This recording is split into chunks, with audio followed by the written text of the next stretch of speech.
आप सोच भी नहीं सकते हैं ज़िंदगी और मौत का फ़ैसला सिर्फ 60 सेकेंड में हो। शुरू हो रहा एक ऐसा प्रैक्टिस जो आपको बताएगा कि कैसे सरवाइव करना है। व्हाट इज़ मॉक ड्रिल क्या होता है और ये क्यों ज़रूरी है, इसके क्या क्या स्टेप्स होते हैं। So we are going to discuss in this vlog everybody. So let's start. सोचिए अभी सायरन बजे और आपको बताया जाए कि खतरा है, तो आप क्या करेंगे? पैनिक होंगे या सोच समझ के कदम उठाएंगे? इसी चीज़ को जानने के लिए हो रहा है मॉक ड्रिल और मैं इसको कवर कर रही हूँ अपने इस डेली व्लॉग में। तो एवरीवन, हम जानेंगे कि मॉक ड्रिल होता क्या है। मॉक ड्रिल एक नकली सिचुएशन होती है जो खतरे को बताती है कि अगर खतरा आएगा तो हमें क्या करना है, हमारे सही कदम क्या होने चाहिए ताकि हम उसे बच सकें और बिना घबराए चीज़ों को स्मूथली लेके चलें। काइंड ऑफ एक प्रैक्टिस होता है जो स्कूल कॉलेज में भी होता है, पर युद्ध के पहले एक अलग मॉक ड्रिल होता है जो गवर्नमेंट कराती है ताकि जो आसपास के सभी लोग होते हैं वो अलर्ट हो जाएं और उनका माइंड सेट हो जाए कि हमें अगर इमरजेंसी आती है तो ये सारे स्टेप्स लेने हैं जो स्मूथली चल सके। सारी चीज़ें बिना घबराए, बिना पैनिक हुए सारी चीज़ें वो फॉलो करना होता है। ये सारी चीज़ें एक प्रैक्टिस के तौर पे की जाती है जिससे लोग सतर्क रहें और अपने आप को बचा सके, आसपास के लोगों को बचा सके और एक अच्छा माहौल रहे। बहुत ज़्यादा लोग पैनिक ना हो, चीज़ों को सही से दिमाग से आराम से सही कदम उठा के सब कुछ स्मूथली हो सके सारी चीज़ें। तो ये होता है एक mock drill, kind of practice आप कह सकते हैं, अभ्यास जो एक नकली इमरजेंसी दिखाकर एक मतलब इमेजिनरी चीज़ें दिखा के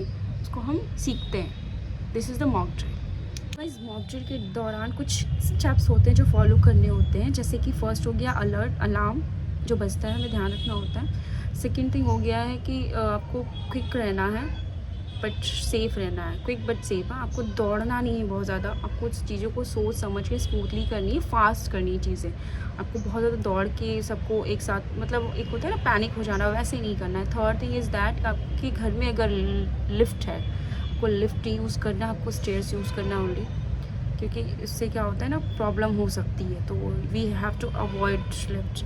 third thing is already done. Fourth thing is that कि आपको एक असेंबली पॉइंट बनाना होता है जहाँ पे सभी लोग इकट्ठे होते हैं। And the last thing is that कि आपको एक रोल कॉल गाइडेंस दी जाती है जहाँ पे हमें ये बताया जाता है कि परिस्थितियों को कैसे सामना करना पड़ता है। जब ऐसी परिस्थितियाँ आ जाती हैं तो कैसे हम उसे हैंडल करेंगे, तो एक शिक्षा दी जाती है एक तरीके से। This is the roll call guidance, this is the last step. आज के यूथ को ये जानना ज़रूरी है कि इमरजेंसी सिर्फ मिलिट्री और गवर्नमेंट तक सीमित नहीं है।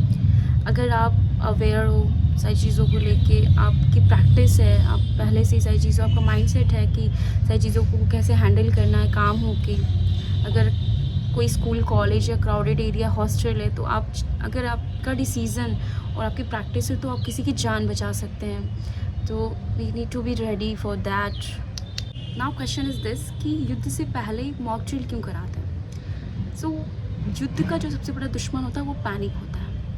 पैनिक मीन्स अगर कोई चीज़ें हम सोच भी नहीं सकते हैं और वो सडनली हो जाती है तो इंसान बहुत ज़्यादा पैनिक हो जाता है और उससे सारी सिचुएशन ख़राब हो जाती है, सब कुछ ख़राब हो जाता है और जो हम सोचते नहीं उससे ज़्यादा हो जाता है। तो गवर्नमेंट ये चाहती है कि आप चीज़ों के लिए रेडी रहें, प्रैक्टिस रहे आपकी, ताकि ऐसा कुछ हो तो आप उसको स्मूथली उसको हैंडल कर पाएँ, पैनिक ना हो, आसपास के लोगों को आप समझा पाएँ। अगर आपके पास ये नॉलेज है, अवेयरनेस है, तो बता पाएँ लोगों को। तो इसलिए ये मॉक ड्रिल होता है ताकि आप अवेयर रहें, आपका माइंड रेडी रहे, प्रैक्टिस रहे और सडन ऐसा ना हो कि मुझे ये तो पता नहीं था और ये कैसे हो गया, तो पैनिक ना हो बिल्कुल भी। इसलिए मॉक ड्रिल कराया जाता है, अभ्यास कराया जाता है।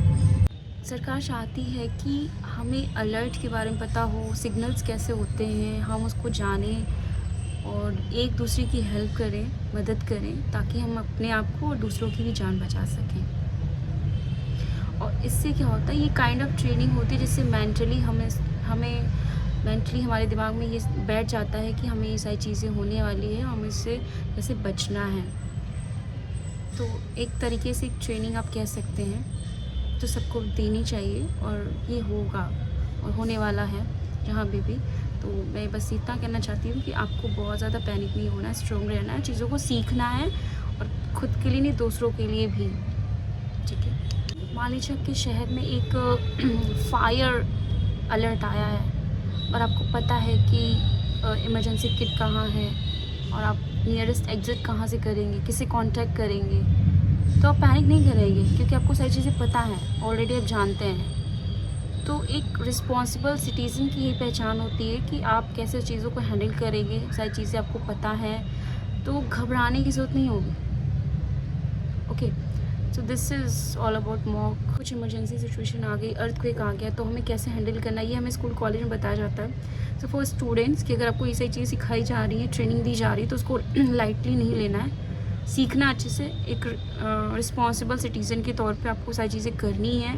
सारी चीज़ें गवर्नमेंट और मिलिट्री की मतलब रिस्पॉन्सिबिलिटीज़ नहीं होती। हम एक अच्छे सिटीज़न हैं तो हमें सारी चीज़ें फॉलो करनी है, एक दूसरे को बचाना है, खुद को ही बचाना है। तो हमें ये नहीं सोचना चाहिए गवर्नमेंट ही सारी चीज़ें करेंगी। ऑफकोर्स वो करेंगी, बट हमें हमारा जो कर्तव्य है हमें उसका पालन करना है। सो डू नॉट थिंक कि मॉक ड्रिल हो रहा है तो आपको बहुत ज़्यादा घबरा जाना है, नहीं। It's a normal thing, kind of training, और आपको अच्छे से सीखना है ताकि आप अपनी जान साथ में दूसरों की भी जान बचा सकें। सो this is all about mock drill, everyone. If you have any question, anything, any suggestion, you may write in the comment box. Thank you so much for watching this video. See you in next vlog. And मैंने सोचा था कि आपको इसके बारे में बताऊं क्योंकि बहुत इम्पॉर्टेंट है, बहुत ज़्यादा। Thank you so much, bye, take care, see you in next vlog. ध्यान रखिएगा अपना।